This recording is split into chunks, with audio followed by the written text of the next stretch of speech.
চাপে পাকিস্তান, এবার প্রত্যাঘাতের পালা। স্বরাষ্ট্রমন্ত্রকের বড়সড় পদক্ষেপ, দেশের সব মুখ্যমন্ত্রীর সঙ্গে কথা অমিত শাহ। পাক নাগরিকদের 17 ধরনের ভিসা বাতিল, পাকিস্তানি নাগরিকদের চিহ্নিত করার নির্দেশ, অবিলম্বে পাকিস্তানে ফেরত পাঠানোর নির্দেশ। পাকিস্তানি নাগরিকদের ইতিমধ্যেই ফেরত পাঠানোর প্রক্রিয়া শুরুও হয়ে গেছে এবং এখনো পর্যন্ত জানা গিয়েছে 188 জন পাকিস্তানি নাগরিক তারা ভারতের মাটি ছেড়ে নিজের দেশে ফিরে গিয়েছেন আটারি ওয়াঘা বর্ডার থেকে, এবং 286 জন ভারতীয় নাগরিক তারা পাকিস্তান থেকে ফিরে এসেছে।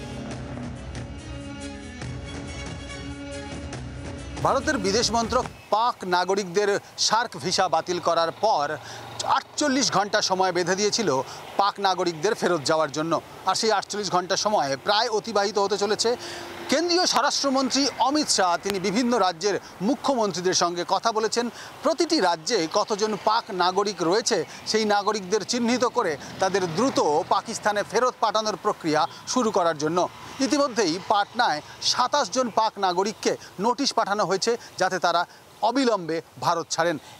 আটারি বর্ডারে পাকিস্তানে ফেরত যাওয়ার ভিড়, বিভিন্ন প্রান্ত থেকে পাকিস্তানের নাগরিকরা তারা পাকিস্তানমুখী। ভারত সরকার চাইছে যে কজন পাকিস্তানের নাগরিক ভারতে রয়েছে তারা অতি দ্রুত ফিরে যায়। এই কারণেই কেন্দ্রীয় স্বরাষ্ট্রমন্ত্রী বিভিন্ন রাজ্যের মুখ্যমন্ত্রীদের সঙ্গে কথা বলেছেন। নয়াদিল্লি থেকে ভিডিও জার্নালিস্ট সুভাষিস দাসের সঙ্গে রাজীব চক্রবর্তী, জি 24 ঘন্টা। আর এ নিয়ে কি বলছেন পুরমন্ত্রী ফেরহাদ হাকিম, শুনব। এক্সটার্নাল অ্যাফেয়ার্স ভারত সরকারের দায়িত্ব। যদি কোনো বিদেশি ভারতবর্ষে ঢুকে আসে এবং সেই বিদেশিকে চিহ্নিত করে ছাড়া যদি কোনো হয়, যেটাকে ওরা বলে ঘুষপেটিয়া, তাহলে সেটারও আইডেন্টিফাই করে তাকে ধরার দায়িত্ব হচ্ছে কেন্দ্রীয় সরকার। এটাতে রাজ্য সরকারের কোনো ব্যাপার নেই, এটা ইজিলি কেন্দ্রীয় সরকার করতে পারে যদি তার এফিসিয়েন্সি থাকে।